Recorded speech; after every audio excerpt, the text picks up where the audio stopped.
Financial markets పై పట్టు సాధించాలనుకునే వాళ్ళు Revanth conduct చేసే వెబినార్ కోసం ఈ నెంబర్ కి కాల్ చేయండి. సార్ నమస్తే సార్ చక్రధర్ గారు. నమస్తే సార్ చక్రధర్ గారు, మ్యూచువల్ ఫండ్స్ కంటే పిఎంఎస్ ఎలా బెటర్ అవుతుంది అంటారు అసలు? మ్యూచువల్ ఫండ్స్ కంటే కూడా పిఎంఎస్లో అధికంగా లాభాలు వస్తాయి. చాలా మంది అడిగే క్వశ్చన్ ఇదేనండి, నన్ను కాల్ చేస్తారు పర్సనల్గా. సార్ మ్యూచువల్ ఫండ్స్ హ్యాండిల్ చేస్తుంది కొటక్, పిఎంఎస్ కూడా వాళ్ళే హ్యాండిల్ చేస్తున్నారు. ఐసిఐసిఐ మ్యూచువల్ ఫండ్స్ హ్యాండిల్ చేస్తుంది, అలాగే పిఎంఎస్ హ్యాండిల్ చేస్తుంది. అలా మీరు ఏది తీసుకున్న నిప్పాను, మోతిలాల్ ఓస్వాల్ ఎవరైతే మ్యూచువల్ ఫండ్స్ హ్యాండిల్ చేస్తున్నారో సేమ్ వాళ్ళే మళ్ళీ పిఎంఎస్ కూడా హ్యాండిల్ చేస్తున్నారు. సో మరి అలాంటప్పుడు డిఫరెన్స్ ఎక్కడ వస్తుంది, ఎందుకు అత్యధిక లాభాలు మనకి మ్యూచువల్ ఫండ్స్ కంటే కూడా పిఎంఎస్లో వస్తున్నాయని క్వశ్చన్ అవుతున్నారు. అయితే చూడండి, జనరల్గా మీకు మంచి ఎగ్జాంపుల్ చెప్తాను. ఇప్పుడు ఒక స్కూల్లో ఒక టీచర్ ఉన్నాడు అనుకోండి, ఆ స్కూల్లో మ్యాథ్స్ టీచర్కి ఏంటంటే వాళ్ళకి ఒక సిలబస్ ఇస్తారు. అంటే మొత్తం 15 చాప్టర్స్ ఉన్నాయనుకోండి. ఆ 15 చాప్టర్స్ని ఆ స్కూల్ వాళ్ళు ఎలా డిజైన్ చేస్తారంటే క్వార్టర్లీ కల్లా 5 చాప్టర్లు అయిపోగొట్టాలి, హాఫర్లీకి ఇంకో 5 చాప్టర్లు అయిపోగొట్టాలి, అలా యాన్యువల్ కల్లా మొత్తం సిలబస్ అంతా కంప్లీట్ చేయాలి అని ఒక ఫ్రేమ్ ఇస్తారు. సో ఆ స్కూల్ టీచర్ ఏంటంటే మొత్తం ప్రతి చాప్టర్ చెప్పుకుంటూ పోవాల్సిందే, అందులో ఇంపార్టెంటా అది ఇంపార్టెంట్ కాదా అని తేడా లేకుండా ప్రతి చాప్టర్ కవర్ చేయాలి. సో అలా కూడా ఒక ర్యాండమ్గా కాకుండా ఒక సిలబస్గా మెయింటైన్ అవ్వాలి. సో అలాగే మనకి ట్యూషన్ టీచర్ ఉంటాడు. సో మనకి ట్యూషన్లో మనం చాలా మంది ట్యూషన్కి వెళ్తారు ఈవినింగ్ స్కూల్ నుంచి రాగానే. అక్కడ ట్యూషన్ టీచర్ ఏంటంటే మొత్తం అంత సిలబస్ చెప్పడు, ఇంపార్టెంట్ ఏది ఎగ్జామ్లో ఏ క్వశ్చన్స్ వస్తాయి, మొన్న 15 చాప్టర్లో ఏ చాప్టర్లో నుంచి ఎక్కువ మార్కులు వస్తాయి, అలా ఎక్కువ మార్కులు వచ్చిన చాప్టర్లో ఎక్కువ కాన్సన్ట్రేషన్ చేస్తారు. అంటే పాత ప్రీవియస్ 2-3 క్వశ్చన్ పేపర్స్ తీసుకొని దాంట్లో ఇంపార్టెన్స్ సార్ట్అవుట్ చేస్తారు. సార్ట్అవుట్ చేసి ఎందుకంటే వాళ్ళ టార్గెట్ మార్క్స్ ఎక్కువ రావాలి. ఇప్పుడు స్కూల్లో కంపల్సరీగా మనం వెళ్తాం, ఎందుకంటే ఒక సర్టిఫికేట్ కావాలి కాబట్టి 10th క్లాస్ దాకా కూడా కంపల్సరీ స్కూల్కి వెళ్తాం.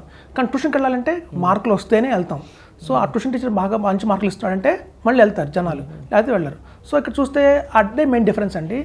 మ్యూచువల్ ఫండ్స్లో ఏంటంటే ఫండ్ మేనేజర్కి ఒక రూల్ ఉంటుంది, నువ్వు ఐటీలో ఇన్వెస్ట్ చేయాలి, ఫార్మాలో ఇన్వెస్ట్మెంట్ చేయాలి, బ్యాంక్లో ఇన్వెస్ట్మెంట్ చేయాలి, అలా ప్రతి ఒక్క సెక్టర్లో ఇన్వెస్ట్మెంట్ చేయాలి, గైడ్లైన్స్ ఉంటాయి.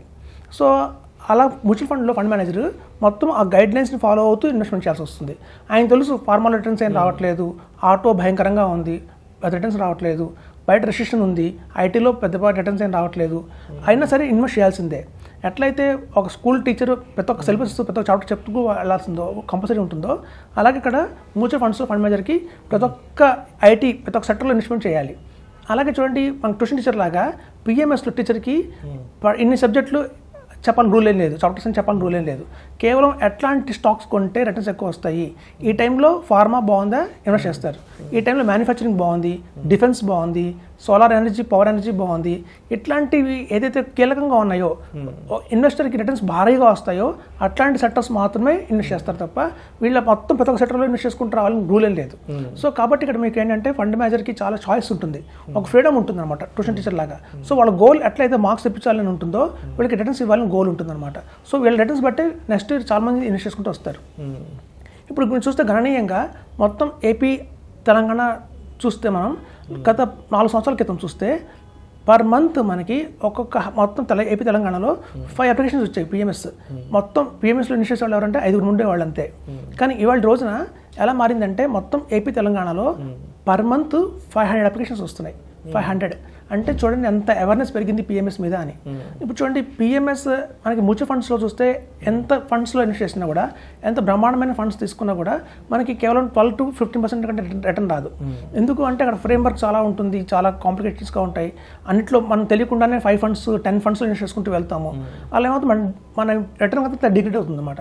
సో దానివల్ల ఏమవుతుందంటే లాస్ట్ 20 years తీసుకుంటే మనకు ఎవరైనా 50 lakhs కనుక ఇన్వెస్ట్ చేస్తే మ్యూచువల్ ఫండ్స్లో మనకి 20 yearsలో వచ్చేది 8 crores మాత్రమే వస్తుంది. కానీ అదే మనకు పిఎంఎస్లో కనుక 50 lakhs ఇన్వెస్ట్ చేస్తే 20 yearsలో మనకు వచ్చేది ఎంత అంటే 20 crores. అంటే గణనీయంగా 12 crores మనం అధికంగా లాభం పొందుతున్నాం. ఇప్పుడు చూడండి, మ్యూచువల్ ఫండ్స్లో వచ్చేసి మనకి ఎక్స్పెన్స్ రేషియో ఏదైతే ఉంటుందో మీరు స్టార్టింగ్ నుంచి ఎండింగ్ దాకా అదే ఎక్స్పెన్స్ రేషియో మెయింటైన్ అవుతుంది. 1.75% ఎక్స్పెన్స్ రేషియో తీసుకున్నారు అంటే ఇయర్ ఆన్ ఇయర్ అదే ఉంటుంది. మనకి రేపు పొద్దున 2 కోట్లు క్రియేట్ అయిన వెల్త్ 1.75 కట్టాలి, 5 crores అయినా 1.75 కట్టాలి. అలా చివరి దాకా 1.75 ఎక్స్పెన్స్ రేషియో కడుతూనే వెళ్తాం మ్యూచువల్ ఫండ్స్లో, రెగ్యులర్ ప్లాన్స్లో. అలాగే మన పిఎంఎస్లో తీసుకుంటే ఒక్కసారి 2 crores దాటిన తర్వాత ఎక్స్పెన్స్ రేషియో అనేది 0.50% పడిపోతుంది అనమాట. అలాగే ఎప్పుడైతే 5 crores దాటుతుందో మన ఎక్స్పెన్స్ రేషియో 0.30%. చూడండి, గణనీయంగా మన ఎక్స్పెన్స్ రేషియో కూడా పిఎంఎస్ తగ్గుతూ వస్తుంది. సో కాబట్టి అన్ని విధాలుగా చూసినా కూడా ఎక్స్పెన్స్ రేషియో తక్కువగా ఉంటుంది, క్వాలిటీ స్టాక్స్ మాత్రమే మన దగ్గర ఇన్వెస్ట్ చేస్తారు. కాబట్టి అలా అన్ని మ్యూచువల్ ఫండ్స్లో ఇన్వెస్ట్మెంట్ చేయరు, సో కాబట్టి ఆ డిఫరెన్స్ చూస్తే మనకి పిఎంఎస్లో అత్యధిక లాభాలు వస్తాయి. పిఎంఎస్ అంటే కూడా మ్యూచువల్ ఫండ్సే ఉంటాయి, అందులో చాలా మంది తెలియదు ఆ విషయం. స్టాక్స్ అనుకుంటున్నారు, కాదండి పిఎంఎస్లో కూడా మ్యూచువల్ ఫండ్సే ఉంటాయి, అవి కూడా డైరెక్ట్ ప్లాన్స్ ఉంటాయి. సో అట్లా డైరెక్ట్ ప్లాన్స్ మ్యూచువల్ ఫండ్స్లో కన్నా పిఎంఎస్ ద్వారా ఇన్వెస్ట్మెంట్ చేసుకుంటే అత్యధిక రిటర్న్స్ వస్తాయి. ఇప్పుడు చూడండి, మనం రెగ్యులర్ ఒక అడ్వైజర్ కలుస్తాం, అడ్వైజర్ కలిస్తే ఆ అడ్వైజర్కి ఉన్న నాలెడ్జ్ ప్రకారం ఒక 5 ఫండ్స్ సెలెక్ట్ చేస్తారు. కానీ పిఎంఎస్లో ఒక 5 ఫండ్స్ సెలెక్ట్ చేస్తారు, ఒక బోర్డ్ ఆఫ్ అడ్వైజర్స్ కూర్చుంటారు, దగ్గర 10 నుంచి 12 మంది అడ్వైజర్లు కూర్చొని డిజైన్ చేస్తున్న ప్రోడక్టే పిఎంఎస్. సో ఒక ఫండ్ మనం ఇన్వెస్ట్ చేయాలి అంటే, తీసుకోవాలంటే 12 మంది అప్రూవల్ కావాలి దానికి. సో కాబట్టి అంత కూలంకుషంగా వాళ్ళు చేస్తారు కాబట్టి మన రిటర్న్స్ అనేవి అత్యధికంగా వస్తాయి. సో ఎవరైతే పిఎంఎస్లో కనుక 50 lakhs ఇన్వెస్ట్మెంట్ చేసి 20 years వెయిట్ చేస్తారో వాళ్ళు 20 CR వస్తున్నాయి, 20 crores వస్తాయి. అదే ఎవరైనా పిఎంఎస్లో 50 lakhs ఇన్వెస్ట్ చేసి అక్కడి నుంచి 50,000 rupees ఎవ్రీ మంత్ ఎస్ఐపి వేసుకుంటూ వస్తారో వాళ్ళకి 35 crores దాకా వస్తుంది. ఎవరైతే 50 lakhs ఇన్వెస్ట్మెంట్ చేసి పిఎంఎస్లో అక్కడి నుంచి 1 lakh ఎస్ఐపి కనుక వేసుకుంటూ వెళ్తే దగ్గర 50 crores దాకా వస్తుంది. సో మనం గతంలో కూడా చెప్పాం, 2004లో ఎవరైతే నిప్పాన్ ఇండియా మిస్ అయ్యారో వాళ్ళందరికీ కూడా PMS is the best option. ఇవాళ మనం ఫ్యూచర్లో చెప్పుకుంటాం అందరూ కూడా ఇన్ని కోట్లు వచ్చింది ఆ రోజున అని చెప్పి. చూడండి, పాస్ట్ పర్ఫార్మెన్స్ ఎవరైనా చెప్తారు, కానీ ఫ్యూచర్లో అంత రిటర్న్స్ వచ్చేది ఏదైనా ఫండ్ ఉందంటే చెప్పడం చాలా కష్టం, గెస్ట్ చేయడం చాలా కష్టం.